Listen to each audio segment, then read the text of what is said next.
Je suis Clotilde Dussoulier et vous écoutez l'épisode 182 de Change ma vie, les 4 stades de l'apprentissage.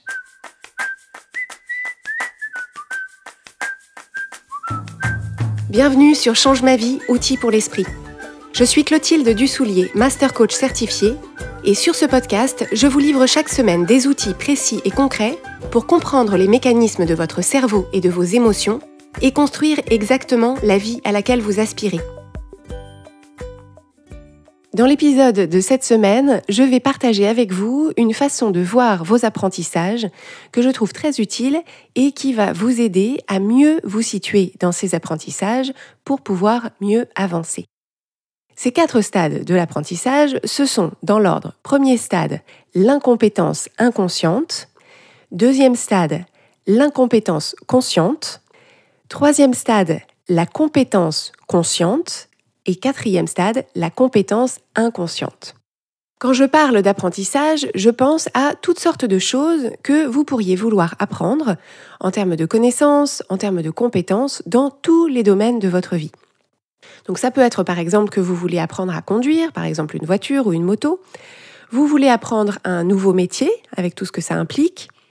Vous voulez apprendre à jouer d'un instrument, vous voulez apprendre une langue, vous voulez apprendre une technique de management, vous voulez apprendre à tricoter, vous voulez prendre en main un nouveau logiciel ou un nouvel outil. Et si vous faites partie de notre programme de coaching, vous voulez apprendre à utiliser vos émotions comme un GPS, vous voulez apprendre à vous poser les bonnes questions, vous voulez apprendre à diriger votre attention, et vous voulez apprendre à rester toujours dans votre équipe. Ce sont les 4 compétences clés dont on vous équipe dans notre programme de coaching pour construire exactement la vie que vous voulez. Et ça, je vous en ai parlé dans l'épisode 178 de Change ma vie, qui s'appelle « Les compétences du changement ». Dans tous ces apprentissages, vous allez nécessairement passer par ces 4 stades différents.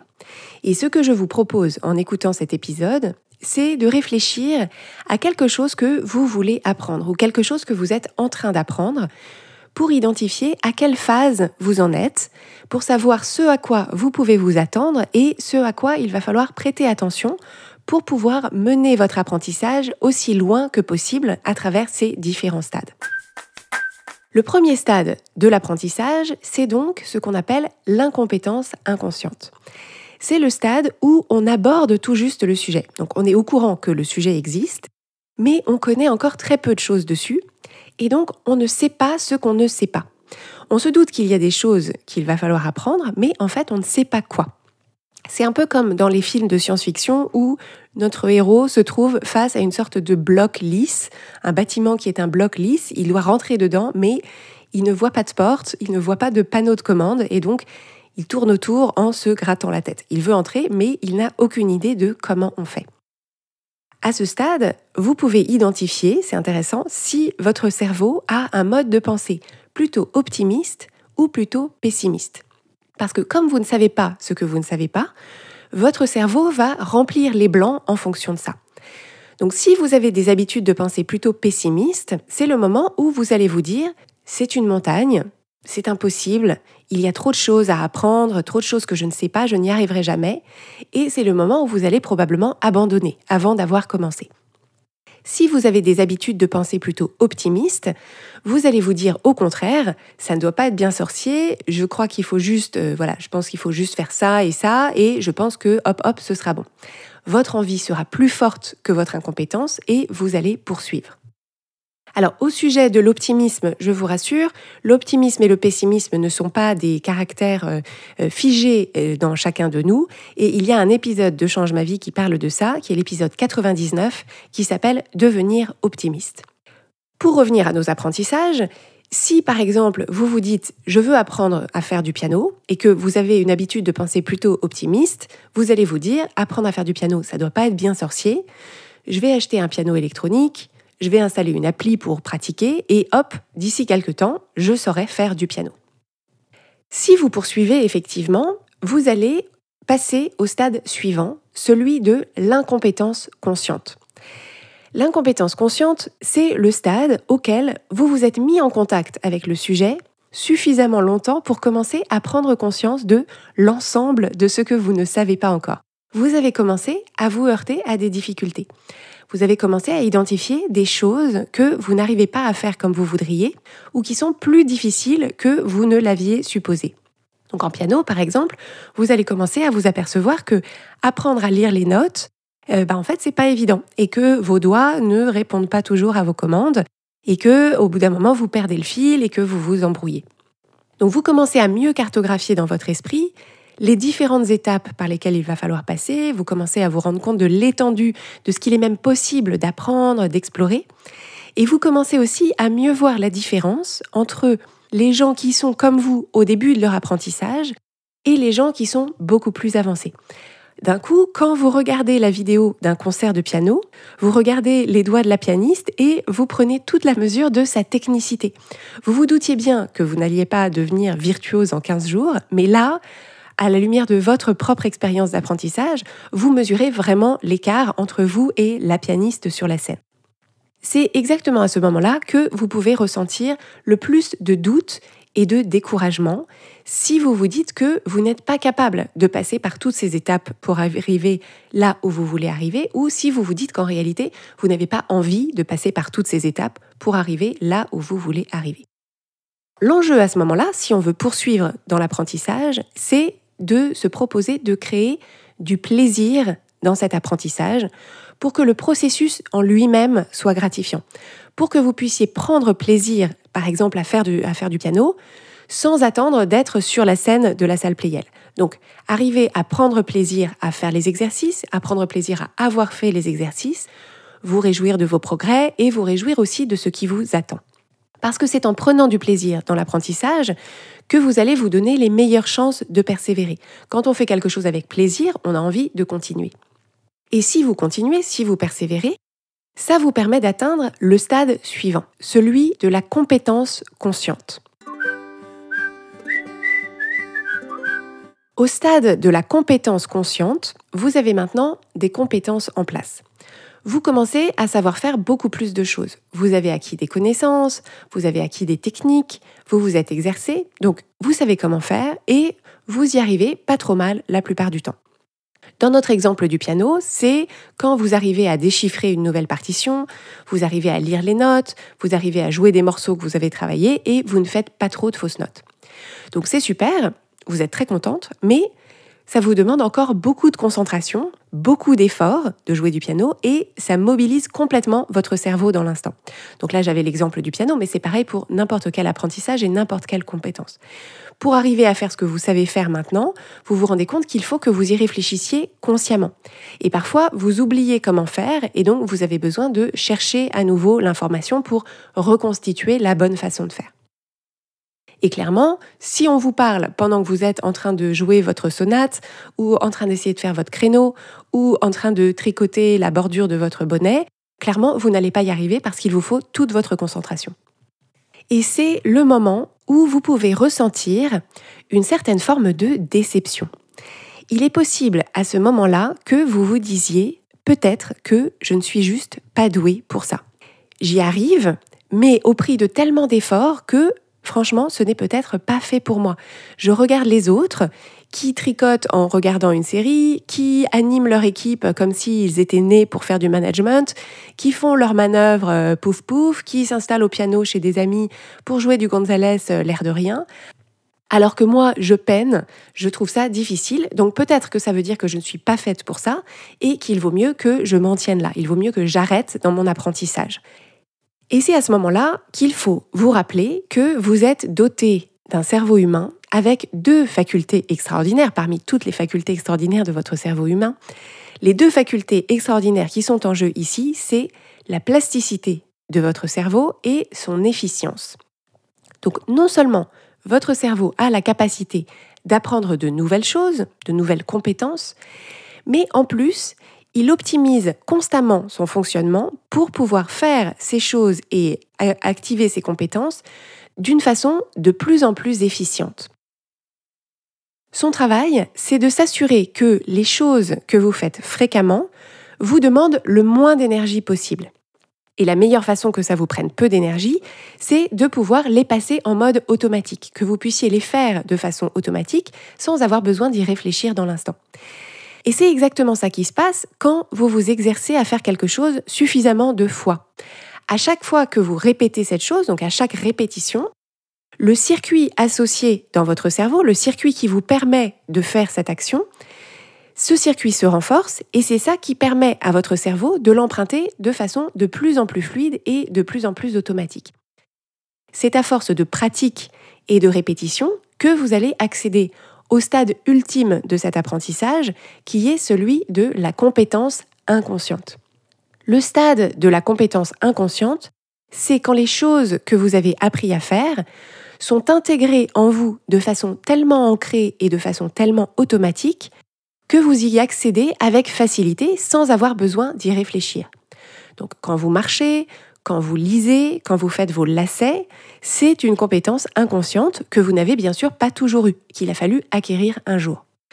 Donc dans le cas de l'apprentissage du piano, la compétence inconsciente, ça peut être par exemple de savoir lire les notes sur la portée sans devoir compter les lignes. Vous voyez une note, vous voyez où est-ce qu'elle est située et immédiatement votre cerveau vous dit quelle est cette note et à quelle note sur le clavier elle correspond.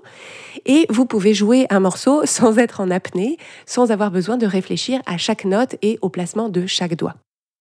Ce stade, c'est ce à quoi on aspire tous, parce que, vu de l'extérieur, cette compétence inconsciente, c'est ce qui fait le plus envie. Mais paradoxalement, une fois qu'on y est arrivé, souvent on oublie de l'apprécier. En fait, à ce stade, au stade de la compétence inconsciente, ce qu'on fait, on le fait tellement sans y penser qu'en fait on ne se souvient plus que c'est une compétence. Et donc on ne valorise pas le fait de l'avoir acquise. On trouve que c'est normal, en fait on le ressent vraiment comme étant notre nouveau normal. On a l'impression que n'importe qui pourrait faire ça comme nous, puisque nous c'est très facile. Et on est en réalité surtout occupé à travailler la compétence suivante pour rendre cette compétence suivante à nouveau inconsciente. Donc en fait, dès qu'on atteint la compétence inconsciente, on a tendance à attendre et à rechercher le challenge suivant. Donc ça vaut le coup, à ce stade, de prendre le temps de vous féliciter, de prendre le temps d'apprécier la facilité que représente maintenant cette compétence nouvellement inconsciente. Mais surtout, c'est l'occasion de se rendre compte qu'en fait, le stade qui est le plus plaisant pour nous, et que donc on peut s'exercer à savourer davantage, c'est la fin du 3e stade, juste avant le passage de la compétence consciente à la compétence inconsciente. C'est en amont de ce passage qu'on est en plein dans ce qu'on appelle la zone de flow. Donc flow, ça s'écrit F-L-O-W. Et cette zone de flow, c'est un concept qui a été théorisé par un psychologue qui s'appelle Mihaly Csikszentmihalyi. Et la zone de flow, c'est ce moment de grâce pendant lequel on a juste ce qu'il faut de compétences pour savoir ce qu'on fait, mais aussi juste ce qu'il faut de challenge pour qu'on soit pleinement engagé dans ce qu'on fait, pleinement dedans, complètement absorbé, à en oublier le temps et le monde extérieur. Et l'être humain ne se sent jamais aussi bien dans ce qu'il fait qu'à ce moment précis, ce moment de flow où il y a suffisamment de challenge pour aller en face de notre niveau de compétence. Donc un suffisamment haut niveau de compétence et un suffisamment haut niveau de challenge aussi. On a tendance à croire que quand on sait faire quelque chose de façon facile et automatique, c'est mieux. Mais en réalité, l'aisance sans le challenge ne procure pas du tout autant de plaisir, voire pas de plaisir du tout. Quand vous faites vos lacets, par exemple, vous ne faites pas l'expérience de cette zone de flow. Sauf si vous êtes un enfant de 6 ans qui est justement au stade de la compétence consciente. Et ce qui m'intéresse énormément, c'est que dans la démarche qu'on adopte en coaching, dans la démarche qui consiste à initier des changements intérieurs qui se traduiront ensuite en changements extérieurs, on passe aussi par ces 4 mêmes phases. Au tout début, j'ai identifié un problème, j'ai identifié une difficulté, mais je ne comprends pas encore ce qui la cause réellement. À ce stade, je pense que mon problème vient de l'extérieur, que c'est à cause des autres ou que c'est à cause des circonstances que je rencontre ce problème. Donc je ne sais pas encore comment ma façon d'aborder les choses par défaut crée ou accentue ma difficulté. C'est l'équivalent du stade de l'incompétence inconsciente dont on vient de parler. À ce stade, je n'ai pas conscience des causes réelles de ma difficulté. Et pour ceux qui connaissent le modèle, qui est l'outil qu'on utilise en coaching, je n'ai pas encore conscience de mon modèle par défaut et du résultat que crée pour moi ce modèle par défaut. Donc ça, c'est le stade de l'incompétence inconsciente appliquée à notre travail de coaching. Mais ensuite, grâce à ma démarche de coaching et aux outils que j'utilise, je commence à comprendre et à identifier les schémas de pensée qui me desservent, les pensées que j'ai par défaut sur mes circonstances, sur les autres et sur ma situation, qui sont celles qui créent mes émotions pénibles et qui sont celles qui me conduisent à agir ou à réagir d'une façon qui n'aide pas du tout, voire qui empire ma situation. À ce stade, j'en ai conscience, je comprends le mécanisme, mais pour le moment, je ne sais pas faire autrement. Je ne sais que observer ce mécanisme. Et ça correspond au stade de l'incompétence consciente. J'ai conscience de la vraie cause de ma difficulté, j'ai conscience des vraies raisons pour lesquelles je me sens comme ça et j'agis comme ça, j'ai conscience de mon modèle par défaut et du résultat que je crée avec mon modèle par défaut, mais je ne sais pas encore sortir de ce modèle pour inventer autre chose. La bonne nouvelle, c'est que, à force d'observation et d'exploration, je vais pouvoir passer à la troisième phase, la phase où je suis capable d'imaginer et de pratiquer une autre façon d'aborder cette même situation, une façon qui sera intentionnelle et choisie, avec ce qu'on appelle un modèle intentionnel qui va créer pour moi les émotions utiles que j'ai besoin de ressentir pour faire évoluer ma situation dans le sens que je veux. Donc j'ai mon modèle intentionnel qui correspond à cette compétence. J'arrive à l'actionner, j'arrive à être dans ce modèle intentionnel, mais je n'y arrive pas tout le temps et ça me demande un effort conscient pour le pratiquer. Ça me demande un effort conscient pour choisir ce nouveau regard sur ma situation, pour pratiquer ces pensées, pour me rappeler que c'est comme ça que j'ai envie de regarder ma situation et que c'est ça la personne que je veux m'exercer à être. Donc ce stade-là correspond à la compétence consciente. J'ai identifié la personne que j'avais envie d'être, j'ai identifié comment est-ce qu'il fallait que je fasse pour être cette personne-là dans cette situation, mais il faut que je m'y applique explicitement. Et exactement comme dans un apprentissage classique, c'est le moment où je peux me dire, je vois bien que ces pensées me sont beaucoup plus utiles et que quand je choisis d'avoir ce regard-là sur ma situation, ça me donne un bien meilleur résultat, c'est beaucoup mieux si j'aborde ma situation comme ça. Mais je ne me vois pas vivre ma vie en choisissant mes pensées à chaque instant. Est-ce qu'il va vraiment falloir que, au fil de ma journée, je sois tout le temps en train de me demander quelles sont les pensées avec lesquelles je les aborde et choisir mes pensées, etc. Donc c'est le moment où on va commencer à se demander, est-ce que ça marche vraiment? Est-ce que je ne suis pas en train de me mentir à moi-même, etc. Mais il faut se souvenir que ce qui se passe pendant cette phase-là, cette phase de compétence consciente, c'est-à-dire cette phase de pensée intentionnelle qui vous demande une pratique consciente, c'est que vous êtes en train de forger de nouveaux circuits de pensée. Et ces nouveaux circuits de pensée, à force de les emprunter, ils vont devenir, exactement comme le piano, de plus en plus fluides et de plus en plus automatiques, jusqu'à ce que vous arriviez au quatrième et dernier stade, le stade de la compétence inconsciente. À ce quatrième et dernier stade, là où vous en êtes, c'est que le nouveau regard que vous avez choisi d'avoir sur votre situation, ce nouveau regard qui vous permet de vous sentir comme vous avez envie de vous sentir, d'agir comme vous avez envie d'agir et de faire évoluer les situations et créer les choses que vous voulez dans votre vie et dans cette situation, ces nouvelles pensées plus utiles pour vous, qui sont vos alliés, elles sont devenues complètement ancrées. Ce sont elles qui sont vos nouvelles pensées par défaut, ce sont celles qui vous viennent naturellement et sans effort, et c'est le stade auquel vous êtes devenu une personne qui pense ça. Ce n'est plus quelque chose qu'il faut pratiquer consciemment, c'est quelque chose que vous avez intégré et qui est devenu un choix inconscient. Et c'est le stade, donc une fois que vous êtes dans la compétence inconsciente, c'est le stade où vous serez prêt, où vous serez prête, depuis ces appuis stables, depuis cette nouvelle façon d'être, cette nouvelle façon de penser, cette nouvelle façon de faire, vous serez prête à passer à un nouveau challenge. Vous serez prête à envisager d'autres situations de difficulté, d'autres situations de challenge, d'autres changements que vous voulez apporter à votre vie.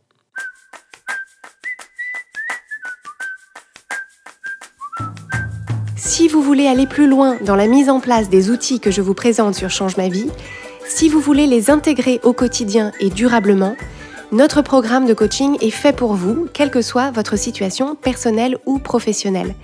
Nous allons vous guider pas à pas pour appliquer ces outils dans tous les domaines de votre vie et mettre en place de façon concrète et efficace les changements auxquels vous aspirez.